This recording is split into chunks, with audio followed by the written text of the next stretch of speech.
But you and I disagreed on something involving the Broncos' first-round pick, and this was on Friday? Yeah, Friday. Yeah, Friday. Maybe Thursday. Thursday or Friday. It was late last week, ahead of preseason game number 2, and it involves who is the starting nickel for the Denver Broncos. First-round pick Jahdae Barron or the guy with more experience, Jaquan McMillan? Well, when you say Jahdae Barron's name, you have to say the Crystal. The Crystal. Jahdae Barron. The Crystal. So I was on the side of the first rounder's going to play. Yeah, like, come on. The first rounder will play. You said, no. Jaquan McMillan gives him a better chance at the start of the year. Maybe they can ease Barron in later in the season, but it'll be J-Mac starting the season. And I felt very good about my position. And then the weekend came. And Sean said, we're resting the ones. We're going to have some other guys play. Jaquan McMillan did not play, despite the broadcast team saying that Jaquan McMillan was in coverage on the touchdown. They're preying on my man's downfall. Jaquan McMillan wasn't out there, fellas. No. And so he was eating some seeds on the sideline. He was hanging out eating seeds.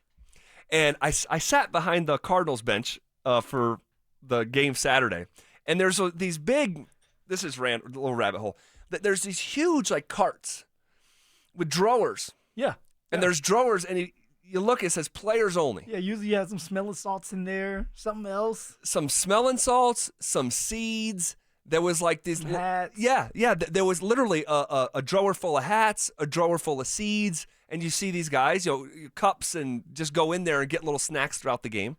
He said little snacks. Yeah, got kind of like little like behind the scenes. Yeah. By the way, another little rabbit hole here. We'll get back on track, I promise. But, dude, so I'm sitting in the second row, and me and my 7-year-old are in the last 2 seats. So we're constantly having to get up because people within the aisle need to. Yeah. But I'd rather sit on the end because 7-year-olds can be squirrely. So if we need to get up, I don't want to be going back. I don't want to be going back and forth. I'd rather be the guy that stands up. So I'm standing up as these people are walking by. Guess who's coming behind the little thing to get some seeds and sees me standing up with his $100 million contract and points at me in the crowd and says, "Hey, brother." No joke. Calais Campbell. No. Trey McBride. And that's I told you we've hung out a little bit and cut it loose, but I thought it was cool. It's like this guy's sitting on top of the world, incredible season, $100 million something contract, and is still like, right there. Well, it's because you're big time, Zach. I don't know about that, but it's like he's like, no, I know him. Yeah, just not like you're still kind of here with us. You know what I mean? Like I like that stuff. I like not forgetting where you came from. Shout out Fort Morgan. So J-Mac didn't play. Barron did. This is trending towards maybe you being right about our argument from Thursday or Friday. I'm still trying to figure out a time that I've been wrong when we argue, Zach. Oh, my. Literally have to buy me a Josh Allen jersey. Yeah, I did that on purpose. There's been a time or two. Yeah, I did that one on purpose. I felt sorry for you. You say you don't like jerseys. I was like, well, let me lose an argument, bet him, and get him a jersey. Playing the long con. Yes. Okay. Smart. What did you make of that decision from Sean Payton? I thought it was interesting because I definitely think there's a battle between Jahdae Barron and Jaquan McMillan. It's not just like Jaquan McMillan's dominating. So there's either two things with this. Either Sean and Vance Joseph, they're just confident in Jaquan McMillan right now to start the season, or they know that McMillan's going to be trade bait and they don't want him to get hurt. Now, I'm on the end of Jaquan's going to start this season off. You don't want to lose depth. That's why we're not going to trade someone like Sparky, Jarrett Stidham. There's no reason to do that. There's no reason to trade Jaquan McMillan if you feel like you can win a Super Bowl this year. He's a good football player. He's been making plays throughout camp. Now, there's a couple times he's been caught on. He was caught on in the first preseason game against the 49ers. It's going to happen. It's going to happen to PS2 at some point. You're a DB in the NFL. Yes. It's like being a shot blocker in the NBA. You're going to get dunked on. But what do you do after that? Do you make up for it? Jaquan McMillan made up for that catch on him with the interception on Mac Jones the next drive. During the joint practice against the Cardinals, Jaquan McMillan had an interception on Kyler Murray. Jaquan McMillan just understands this system right now because he's been in the system 3 years with VJ. He's a cheap option. He was just tendered. They gave him the exclusive rights tender. That means he's making a little over $1 million. Wow. That's it. It's $1.03 million. What a bargain contract for who he is on the field. So Jaquan McMillan wants to get paid. This is his last year, probably with the Denver Broncos. Probably is. Because Jahdae Barron, he's the first-round draft pick. He's the crystal. We all know that. But in defense, when you're talking about defense, this is not quarterback where it's just one position. Defensively, you can have multiple cornerbacks or safeties on the field at one time. You can go something called dime, where you have, maybe five cornerbacks on the field, a little less than that. And that's something that Jahdae Barron can still be a part of until he catches back up. And we have to also understand with Jahdae Barron, he's a versatile player. He can play inside, he can play outside, so he's going to play. But if you want to win, and you said, hey, if McMillan gives you a 3% better chance to win against the Tennessee Titans and let's just say the Colts at the beginning of the year, why not go with him? And then transition Jahdae Barron as time goes on when he gets a little bit more comfortable with the playbook. Now, I may be wrong, and Jaquan McMillan doesn't start this year, and it ends up being Jahdae Barron. But right now, what it looks like is Sean views McMillan as a number one. He wanted to see more from Jahdae Barron. Well, what's your take on it? Despite the early returns. Oh, here we go. Despite the early returns, right? You ever seen that on election night? They're like, they're gathering the results. It gets like 7 o'clock at night. The early returns for project, Despite the early returns, I have 7 words for you. Let me count them out because you might be wrong. You might be wrong counting to 7. Yeah, 7 words for you. Okay. Hope it's 7. Here we go. The first rounder is going to play. The first rounder is going to play. Did you count? The first rounder is going to play. Yeah. Yes, 7. I put gonna into 2 words. Okay. Going to. Okay. The first rounder is going to play. That's where I'm at. Despite. So then why? Why? He wants to see. He wants him to get more work.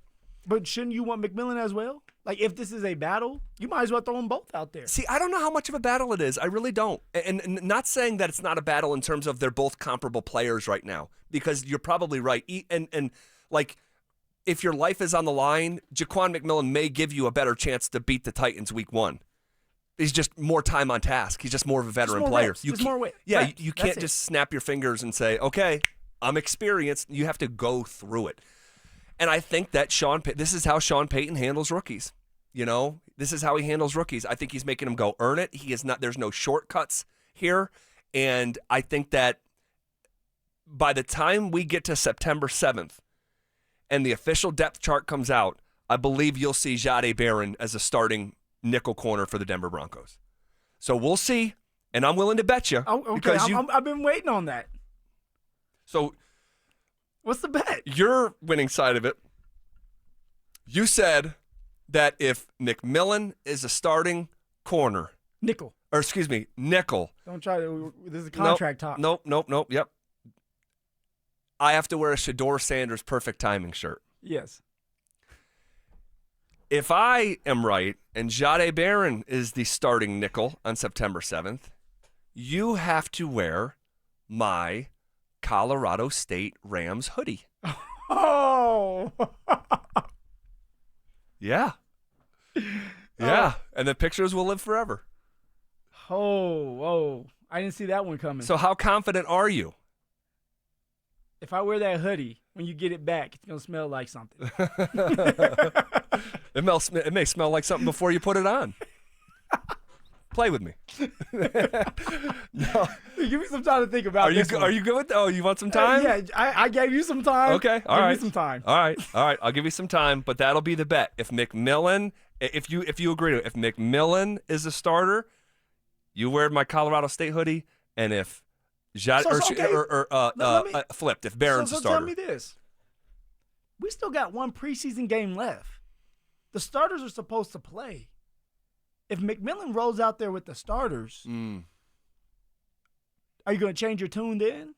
Or is it still one of these things where it's a preseason game? That's a great question. I actually didn't think about that. I'm trying to help you out. Man, that would be that. You know what? That's really interesting. If that's the true dress rehearsal for both sides of the ball, supposedly it is. Because at that point, you would like to think that the semantics and the games that these coaches play, Sean Payton specifically, in the preseason would be out the door. It's like we have to get this working. We are sharpening, our tools before we actually go to battle.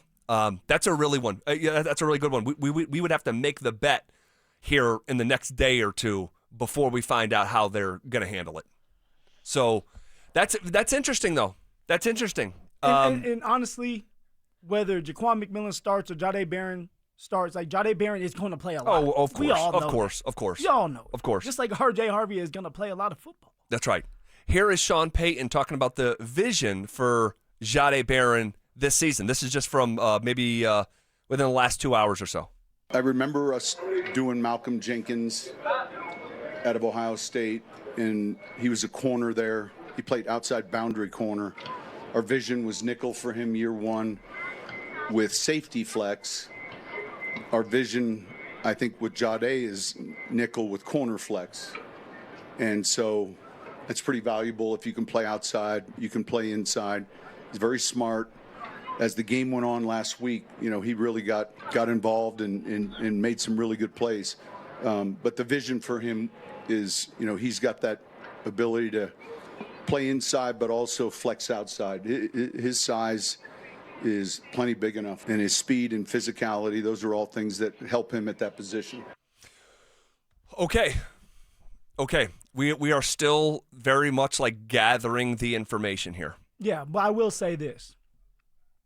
One cornerback who has had a phenomenal camp is Riley Moss. He has done a great job. But you have to show up during games this year. When you have a player like Jahdae Barron that can play the nickel in corner, it's going to put pressure on Riley, and if McMillan's starting, McMillan as well. Because the minute one of them is not doing well, they are not going to be afraid to put Jahdae Barron in their place because he's a first-round draft pick and he's flexible. He can do different things. That's why they love him. That's just something to, keep in your back pocket and, just watch. I believe that Riley Moss is going to have a great year this year. Right? This is his first time, actually. It was last year starting, but now he's comfortable, just like Bo Nix. You're comfortable in the system. You're healthy. We have to remember when Riley Moss got back from that knee injury, he was not healthy. No. Going up against a really good T. Higgins. Really, really good receiver. What does Riley Moss look like with more confidence? So that's something that I'm excited for. But for McMillan and Riley, it's going to keep them on their toes. Yeah, and I'll say this too with Riley. I think we're both bullish on his 2025, but he's got to stay healthy. And when he is out there, he's got to play at a really, really high level, because if he doesn't, and you're going through the third year with Riley, this is Riley's third year, right? Yeah. So if you get through 3 years and you're still unsure whether it's because of health or performance, you could see Jahdae Barron in year number 2 pushed out opposite of PS2. Yeah. That's maybe that's their thought process if things don't work out with Riley.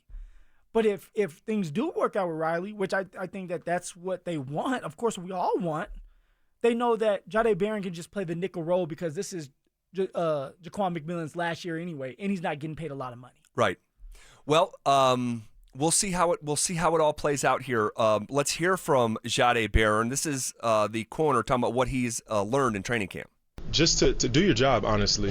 We have a thing it's called 111, but that's for special teams. But that means for offense and defense, just everybody doing their job. We all have one goal, and obviously the goal at the end of the day is always to win. But if you're doing your job and somebody else doing your job, it's going to be good results. So everybody just doing your job. So I just learned just to do my job. I've been just working on doing my job, learning the defense, just taking it step by step. Here's a little more from Barron talking about, just the noise around him, the people around him, positionally, what's his role going to be.